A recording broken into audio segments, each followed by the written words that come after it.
બધા ગીતા પ્રેમી સાધકોને સાદર પ્રણામ સાથે જય શ્રી કૃષ્ણ.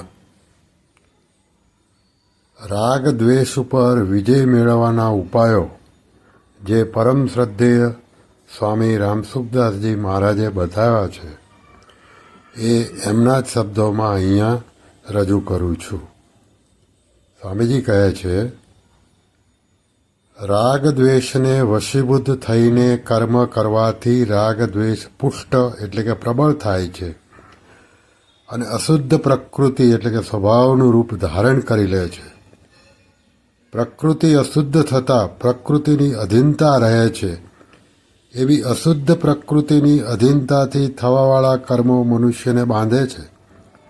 આથી રાગ દ્વેષને વશમાં થઈને કોઈ પ્રવૃત્તિ કે નિવૃત્તિ નહીં થવી જોઈએ. આ ઉપાય અહીં બતાવવામાં આવ્યો છે. આના પહેલાં ભગવાન કહી ચૂક્યા છે કે જે મારા મતનું અનુસરણ કરે છે તે કર્મબંધનથી છૂટી જાય છે. ગીતા અધ્યાય 3 શ્લોક 31. એટલા માટે રાગ દ્વેષની વૃત્તિને વશ ન થઈને ભગવાનના મત અનુસાર કર્મ કરવાથી રાગ દ્વેષ સુગમતાપૂર્વક દૂર થઈ જાય છે. તાત્પર્ય એ છે કે સાધક સઘળા કર્મોને અને પોતાને પણ સારી રીતે ભગવદ અર્પણ કરી દે અને એવું માની લે કે કર્મો મારા માટે નથી પરંતુ ભગવાનને માટે જ છે. જેમના વડે કર્મો થાય છે તે શરીર, ઇન્દ્રિયો, મન, બુદ્ધિ વગેરે પણ ભગવાનના જ છે અને હું પણ ભગવાનનો જ છું. પછી નિષ્કામ, નિર્મમ અને નિઃસંતાપ થઈને કર્તવ્ય કર્મ કરવાથી રાગ દ્વેષ દૂર થઈ જાય છે. આ રીતે ભગવાનનો મત અર્થાત સિદ્ધાંત સામે રાખીને જ કોઈ કાર્યમાં પ્રવૃત્ત કે નિવૃત્ત થવું જોઈએ. સકળ સૃષ્ટિ પ્રકૃતિનું કાર્ય છે અને શરીર સૃષ્ટિનો એક અંશ છે. જ્યાં સુધી શરીર પ્રત્યે મમતા રહે છે ત્યાં સુધી રાગ દ્વેષ થાય છે. અર્થાત મનુષ્ય રુચિ કે અરુચિપૂર્વક વસ્તુઓનું ગ્રહણ અને ત્યાગ કરે છે. આ રુચિ અરુચિ જ રાગ દ્વેષનું સૂક્ષ્મ રૂપ છે. રાગ દ્વેષપૂર્વક પ્રવૃત્તિ કે નિવૃત્તિ થવાથી રાગ દ્વેષ પુષ્ટ થાય છે. પરંતુ શાસ્ત્રને સામે રાખીને કોઈ કર્મમાં પ્રવૃત્ત કે નિવૃત્ત થવાથી રાગ દ્વેષ દૂર થઈ જાય છે. કારણ કે શાસ્ત્ર અનુસાર ચાલવાથી પોતાની રુચિ અને અરુચિની પ્રધાનતા નથી રહેતી. જો કોઈ મનુષ્ય શાસ્ત્રને ન જાણતો હોય તો તેને માટે મહર્ષિ વેદવ્યાસજીના વચનો પદ્મપુરાણમાં છે. શ્રૂયતામ ધર્મ સર્વસ્યમ શ્રુત્વા ચૈવા વર્ધાર્યતામ આત્મનઃ પ્રતિકૂલાની પરેશામ ન સમાચેરત. અર્થાત, હે મનુષ્યો, તમે લોકો ધર્મનો સાર સાંભળો અને સાંભળીને ધારણ કરો કે જે આપણે પોતાને માટે નથી ઈચ્છતા તે બીજાઓ પ્રત્યે ના કરો. જીવનમુક્ત મહાપુરુષ પણ શાસ્ત્ર મર્યાદાને જ આદર આપે છે. એટલા જ માટે શ્રાદ્ધમાં પિંડદાન કરતી વખતે પિતાજીનો હાથ પ્રત્યક્ષ દેવા છતાં પણ ભીષ્મ પિતાએ શાસ્ત્રની આજ્ઞા અનુસાર દર્ભ ઉપર જ પિંડદાન કર્યું. મહાભારત અનુશાસન 84:15-20 સુધી. આથી સાધકે સઘળા કર્મો શાસ્ત્રની આજ્ઞા અનુસાર જ કરવા જોઈએ. રાગ દ્વેષ દૂર કરવાને ઈચ્છુક સાધકોને માટે તો કર્મ કરવામાં શાસ્ત્ર પ્રમાણની આવશ્યકતા રહે છે. પરંતુ રાગ દ્વેષથી સર્વથા રહિત મહાપુરુષનું અંતઃકરણ એટલું શુદ્ધ અને નિર્મળ હોય છે કે તેમાં આપોઆપ વેદોનું તાત્પર્ય પ્રગટ થઈ જાય છે. ચાહે તે ભણેલો ગણેલો હોય કે ન હોય, તેના અંતઃકરણમાં જે વાત આવે છે તે શાસ્ત્રાનુકૂળ જ હોય છે. રાગ દ્વેષનો સર્વથા અભાવ હોવાને કારણે એ મહાપુરુષ દ્વારા શાસ્ત્ર નિષિદ્ધ ક્રિયાઓ કદી થતી જ નથી. તેનો સ્વભાવ આપમેળે શાસ્ત્રના અનુસારનો બની જાય છે.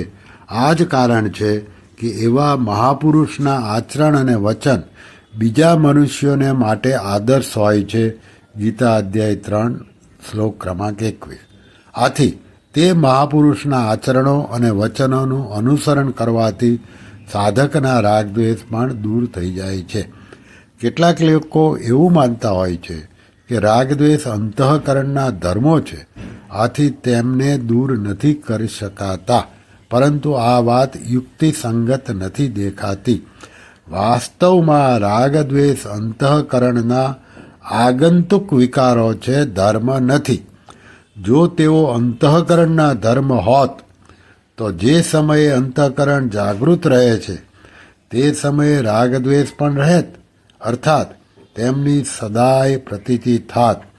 પરંતુ તેમની પ્રતીતિ સદા ન થઈને ક્યારેક ક્યારેક જ થાય છે. સાધન કરવાથી રાગદ્વેષ ઉત્તરોત્તર ઘટતા જાય છે. આવો સાધકોનો અનુભવ છે. ઘટવાવાળી વસ્તુ દૂર થવાવાળી હોય છે. આથી પણ સિદ્ધ થાય છે કે રાગદ્વેષ અંતઃકરણના ધર્મ નથી. ભગવાને રાગદ્વેષને મનોગત કહ્યા છે.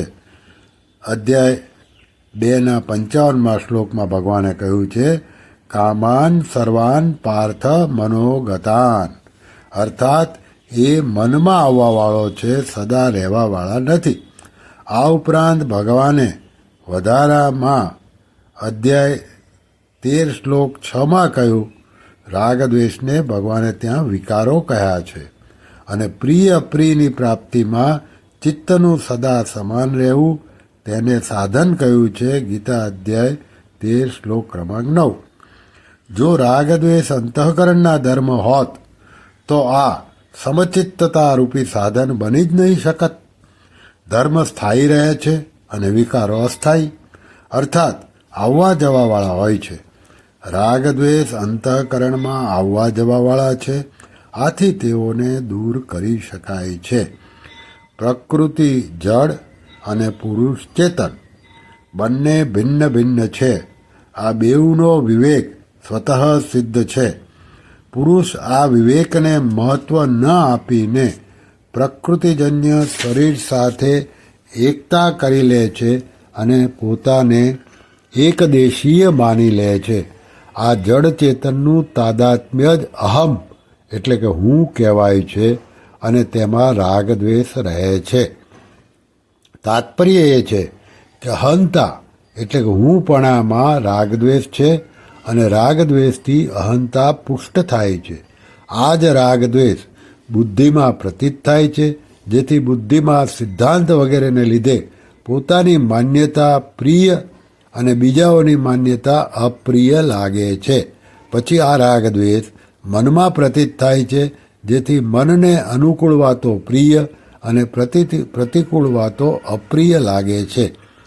પછી આ રાગદ્વેષ ઇન્દ્રિયોમાં પ્રતીત થાય છે, જેથી ઇન્દ્રિયોને અનુકૂળ વિષય પ્રિય અને પ્રતિકૂળ વિષય અપ્રિય લાગે છે. આ જ રાગદ્વેષ ઇન્દ્રિયોના વિષયો શબ્દ, સ્પર્શ, રૂપ, રસ અને ગંધમાં પોતાની અનુકૂળ અને પ્રતિકૂળ ભાવનાને લીધે પ્રતીત થાય છે. આથી જડચેતનની ગ્રંથિરૂપ અહંતા એટલે હુંપણાના દૂર થવાથી રાગદ્વેષનો સર્વથા અભાવ થઈ જાય છે, કેમ કે અહંતા ઉપર જ રાગદ્વેષ ટકેલા છે. હું સેવક છું, હું જિજ્ઞાસુ છું, હું ભક્ત છું. આ સેવક, જિજ્ઞાસુ અને ભક્ત જે હુંમાં રહે છે તે જ હુંમાં રાગદ્વેષ પણ રહે છે. રાગદ્વેષ ન તો કેવળ જડમાં રહે છે અને ન કેવળ ચેતનમાં જ રહે છે, પરંતુ જડ ચેતનના માનેલા સંબંધમાં રહે છે. જડ ચેતનના માનેલા સંબંધમાં રહેવા છતાં પણ એ રાગદ્વેષ પ્રધાનતઃ જડમાં રહે છે. જડ ચેતનના તાદાત્મ્યમાં જડનું આકર્ષણ જડ અંશમાં જ થાય છે, પરંતુ તાદાત્મ્યને કારણે તે ચેતનમાં દેખાય છે. જળનું આકર્ષણ જ રાગ છે. આથી જ્યારે જળ શરીરને જ પોતાનું સ્વરૂપ માની લે છે ત્યારે એને રાગ દ્વેષને દૂર કરવામાં કઠિનતા પ્રતીત થાય છે. પરંતુ પોતાના ચેતન સ્વરૂપની તરફ દ્રષ્ટિ રહેવાથી તેને રાગ દ્વેષને દૂર કરવામાં કઠિનતા પ્રતીત થતી નથી. કારણ કે રાગ દ્વેષ સ્વતઃ સિદ્ધ નથી, પરંતુ જળ અસતના સંબંધથી જ ઉત્પન્ન થવાવાળા છે. જો સત્સંગ, ભજન, ધ્યાન વગેરેમાં રાગ થશે તો સંસાર સાથે દ્વેષ થશે, પરંતુ પ્રેમ થતાં સંસાર સાથે દ્વેષ નહીં થાય, પરંતુ સંસારની ઉપેક્ષા એટલે કે વિમુખતા થશે. સંસારના કોઈ એક વિષયમાં રાગ થવાથી બીજા વિષયમાં દ્વેષ થાય છે, પરંતુ ભગવાનમાં પ્રેમ થવાથી સંસાર સાથે વૈરાગ્ય થાય છે. વૈરાગ્ય થતાં સંસારથી સુખ લેવાની ભાવના સમાપ્ત થઈ જાય છે અને સંસારની આપમેળે સેવા થઈ જાય છે. આનાથી શરીર, ઇન્દ્રિયો, મન અને બુદ્ધિની સાથે અહમ પણ આપમેળે સંસારની સેવામાં લાગી જાય છે. પરિણામ સ્વરૂપ શરીર વગેરેની સાથોસાથ અહમથી પણ સંબંધ વિચ્છેદ થઈ જાય છે અને તેમાં રહેવાવાળા રાગ દ્વેષ સર્વથા નષ્ટ થઈ જાય છે. શ્રી કૃષ્ણ શરણમ મમ, શ્રી કૃષ્ણ શરણમ મમ, શ્રી કૃષ્ણ શરણમ મમ. ઓમ શ્રી કૃષ્ણાર્પણમસ્તુ.